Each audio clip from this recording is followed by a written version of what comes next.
मैं इस गल नाल इतफाक करना क्योंकि मैं ते जिहड़ा हैगा जो भी टुटा भज्जा जिस तरह दे मुसलमान हैगा मेरा ते फेथ हैगा सर।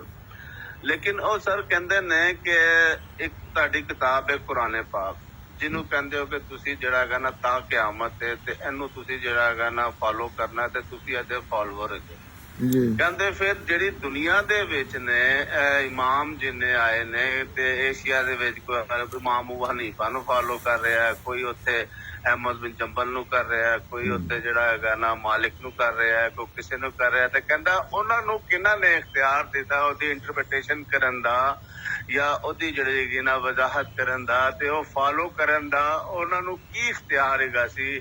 ਉਹ ਜਿਹੜੀ ਕਹਿੰਦੇ ਨੇ ਕਿ ਅਸੀਂ ਹਦੀਸ ਹੈ, ਕੋਈ ਕਹਿੰਦੇ ਨੇ ਇਹ ਫਲਾਣੇ ਦੀ ਹਦੀਸ ਹੈ, ਫਲਾਣੇ ਦੀ ਕਹਿੰਦੇ ਉਹਨਾਂ ਨੇ ਖੁਦ ਉਹਦੇ ਵਿੱਚੋਂ ਆਪੇ ਕੱਢੀਆਂ ਨੇ, ਆਪੇ ਵਿੱਚ ਪਾਈਆਂ ਨੇ। ਤੇ ਫਿਰ ਉਹ ਜਿੱਦਾਂ ਤੁਹਾਡੀ ਕੁਰਾਨ ਇੱਕ ਮੁਕੰਮਲ ਕਿਤਾਬ ਹੈ, ਇੱਕ ਮੁਕੰਮਲ ਜ਼ਾਬਤਾ ਬਗਦੌਰ ਤੁਹਾਡੇ ਉਹ ਕਹਿੰਦੇ ਨੇ ਤੁਹਾਡੇ ਮੁਤਾਬਕ ਤੇ ਤੁਸੀਂ ਉਹਨੂੰ ਫਾਲੋ ਕਰਨਾ ਹੈ ਨਾ ਤੇ ਤੁਸੀਂ ਫਿਰ ਇਹਨੂੰ ਕਿਉਂ ਵਿੱਚ ਲੈ ਕੇ ਆ ਜਾਂਦੇ। ਇਹਦਾ ਕੁਰਾਨ ਨਾ ਹੀ ਕੋਈ ਇਸਲਾਮ ਨਾਲ ਤਲਕ ਹੈ ਨਾ ਹੀ ਕੋਈ ਕੁਰਾਨ ਨਾਲ ਤਲਕ ਹੈ। ਇਹ ਤੇ ਲੋਕਾਂ ਦੇ ਰਵੱਈਏ ਨੇ, ਲੋਕ ਕੀ ਕਰਦੇ ਨੇ। ਤੇ ਦੀਨ ਇਸਲਾਮ ਚ ਤੇ ਕੁਰਾਨ ਹੈ ਤੇ ਸੁਨਨਤ ਹੈ ਤੇ ਉਹਦੇ ਤੋਂ ਇਲਾਵਾ ਸਾਰੀ ਚੀਜ਼ਾਂ ਜਿਹੜੀਆਂ ਨੇ ਉਹ ਦਰਿਆਬਰਦ ਕਰ ਦਿਓ, ਕੋਈ ਫਰਕ ਹੀ ਨਹੀਂ ਪੈਂਦਾ। ਉਹ ਕਿਸੇ ਇਮਾਮ ਅਬੂ ਹਨੀਫਾ ਨੂੰ ਇਹ ਤੇ ਉਹੀ ਕੰਮ ਇਲਮੀ ਤੇ ਮਸਾ ਅਕੀਦਤ ਤੇ ਜਾਲਤ ਤੇ ਨਾ ਖਾਂਦਾ ਲੋਕ ਨੇ ਦੁਨੀਆ ਦੇ, ਤੇ ਉਹ ਇਸ ਤਰ੍ਹਾਂ ਦੀਆਂ ਹਰਕਤਾਂ ਕਰਦੇ ਨੇ। ਇਮਾਮ ਅਬੂ ਹਨੀਫਾ ਦੀਆਂ ਮੈਂ ਸਾਰੀਆਂ ਗੱਲਾਂ ਚੁੱਕ ਕੇ ਪਰਾਂ ਸੱਟ ਛੱਡਣਾ, ਮੈਂ ਸਾਰਿਆਂ ਇਮਾਮਾਂ ਦੀਆਂ ਗੱਲਾਂ ਚੁੱਕ ਕੇ ਪਰਾਂ ਸੱਟ ਛੱਡਣਾ। ਦੀਨ ਨੂੰ ਇਹਦੇ ਤੇ ਦੀਨ ਦਾ ਨਾਲੇ ਉਹਨਾਂ ਦੀਆਂ ਗੱਲਾਂ ਨਾਲ ਇੱਕ ਆਲਮ ਨੇ ਉਹਨਾਂ ਦੀਨ ਤੇ ਕੰਮ ਕੀਤਾ, ਉਹਨਾਂ ਆਪਣੀ ਰਾਏ ਦਿੱਤੀ ਹੈ ਕਿਸੇ ਮਾਮਲੇ 'ਚ, ਉਹ ਦੀਨ ਬਣ ਗਈ।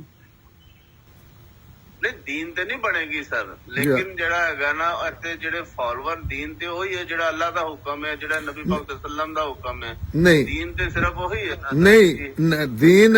ਇੱਕ ਮਿੰਟ, ਇਹ ਦੋ ਇਹ ਬੜੀ ਨਾ ਆਦਲ ਭਾਈ ਇਹ ਗੱਲ ਤੁਸੀਂ ਸਮਝਣੀ ਹੈ ਉਹਨਾਂ ਨੂੰ ਵੀ ਸਮਝਾਉਣ ਵਾਸਤੇ। ਇੱਕ ਹੀ ਅੱਲਾਹ ਦਾ ਦੀਨ, ਇੱਕ ਆ ਅਸੀਂ ਉਹਦੇ ਮੰਨਣ ਵਾਲੇ। ਇਹ ਟੋਟਲੀ ਦੋ ਮੁਖਤਲਿਫ ਚੀਜ਼ਾਂ ਨੇ। ਇਸ ਲੈਵਲ ਤੇ ਮੁਖਤਲਿਫ ਨੇ ਕਿ ਸਾਡੇ ਵੱਲੋਂ ਵੇਖ ਕੇ ਤੇ ਇਸਲਾਮ ਨਾਲ ਨਫ਼ਰਤ ਹੁੰਦੀ ਹੈ ਔਰ ਇਹ ਜਾਇਜ਼ ਨਫ਼ਰਤ ਹੁੰਦੀ ਹੈ ਸਾਡੇ ਇਲਮ ਰਵਈਆ ਵੇਖ ਕੇ।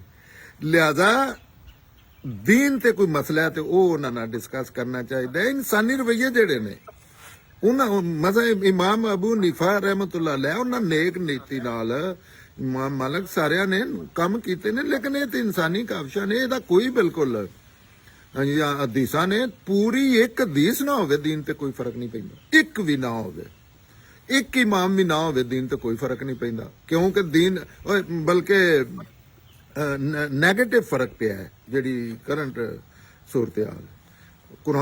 ਕੁਰਾਨ ਚ ਕੋਈ ਮਸਲਾ ਹੈ, ਇਸਲਾਮ ਦਾ ਰਸੂਲ ਅੱਲਾ ਦੀ ਉਹ ਕਿਤਾਬ ਹੈ, ਅੱਲਾ ਦਾ ਕਾਇਮ ਮਕਾਮ ਹੈ, ਰਸੂਲ ਅੱਲਾ ਦਾ ਕਾਇਮ ਮਕਾਮ ਹੈ, ਉਹਦੇ ਤੇ ਅਗਰ ਕੋਈ ਮਸਲਾ ਹੈ ਉਹਦੇ ਤੇ ਗੱਲ ਕਰਨੀ ਚਾਹੀਦੀ ਹੈ। ਤੇ ਜਾਂ ਜਿਹੜੇ ਸੁਨਨਤ ਦੇ ਅਕਾਮਾਤ ਨੇ ਅਮਲੀ ਕਰਨ ਵਾਲੇ ਕੰਮ, ਦੂਸਰਿਆਂ ਤੇ ਲੋਕਾਂ ਦੀ ਉਹਦੇ ਚ ਅਰਬਾਂ ਲੋ 7.5 ਅਰਬ ਜਾਂ 8 ਅਰਬ ਇਨਸਾਨ ਨੇ ਦੁਨੀਆ ਚ, ਤੇ ਮੇਰਾ ਹਾਲ ਹੈ 7.5 ਅਰਬ ਹੀ ਮੁਖਤਲਿਫ ਰਾਏ ਇਨਸਾਨਾਂ ਦੀਆਂ ਜੇ ਬਰੀਕ